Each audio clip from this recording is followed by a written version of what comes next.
Hello guys, welcome to my vlog. So for today's video, gagawa ko ng reaction regarding doon sa content ni Daddy Frankie regarding doon sa nagbebenta na matanda ng buko salad. So hindi maraming mga tao nagko-comment at hindi nila nagustuhan kasi nga parang lumalabas na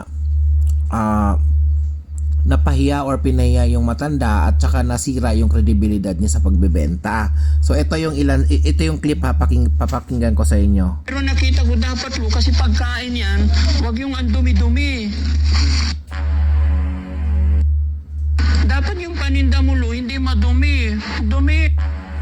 Kawawa yung mga estudyante bibili. Tsaka para bibilhan ka ng mga customer mo, tingnan mo, madumi na, lumang-lumang.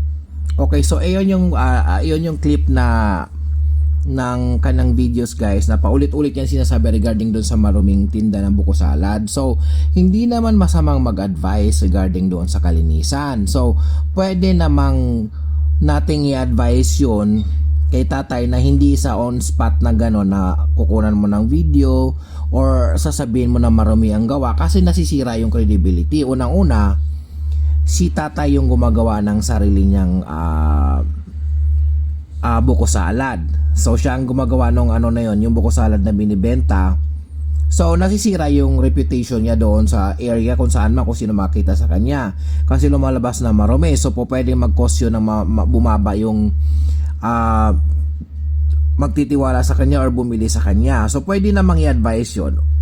Or sabihin na kailangang palitan natin ng malinis na lagayan or yung imbis na ginawang parang dyaryo yung sinapin na ganon, palitan ng puportela or para mas maganda yung lagayan. So ayun na lang, parang naging pangit kasi yung naging image doon kasi parang nasira kasi kahit nasabihin natin natulungan niya itong matandang ito, natulungan niya, nabigyan niya ng magandang lagayan, paano yung reputation na nasira, yung tumatak na marumi? Baka ang magiging mindset niyan, marumi yung pagkakagawa. So pangit. Buti kung panghabang buhay na mag-quit na siya sa trabahong iyon, hindi naman. Ayun yung hanap buhay niya. So ilan dito sa mga comment ni Ma'am Esperanza ito. Hindi maganda na publicly mapahiya si tatay ng ganyan. Nasira na credibility niya sa pagtitinda. May ibang way to help people pero hindi sana ganyan. Tutulong ka na din pero sana mas smart and intellectual nyo po ginawa. It's humiliating and script mo. Tama, sang-ayon ako dito. Although humahanga ako dito kay Daddy Frankie sa mga ginawa niyang pagtulong sa mga tao at sa mga sumusuporta sa kanya, pero may mga times din talaga na kailangan nating magsalita dahil siguro hindi niya masyado napag-isipan yung or tanggap natin yun na tao lang din naman siya, hindi niya masyadong naiisip yun na may mali doon sa ginawa niyang yun. 'Di ba? Hindi yung puro content lang para to earn money para sa video mo.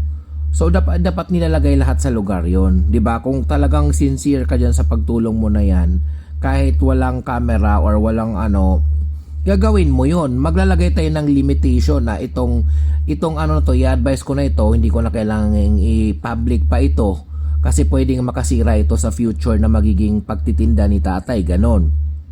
Pwede naman yung sabihin din niya na for example, itong si tatay, bibigyan ko ito or ipaprank ko ito guys na ganito ang mangyari kaso sinabi niyang marumi.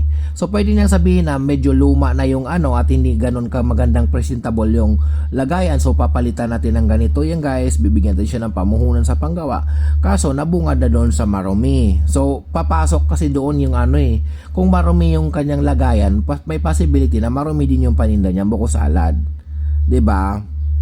So ayun lang guys, anong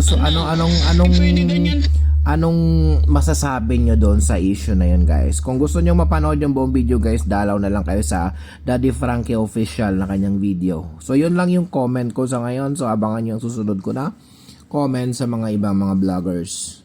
Merry Christmas sa lahat!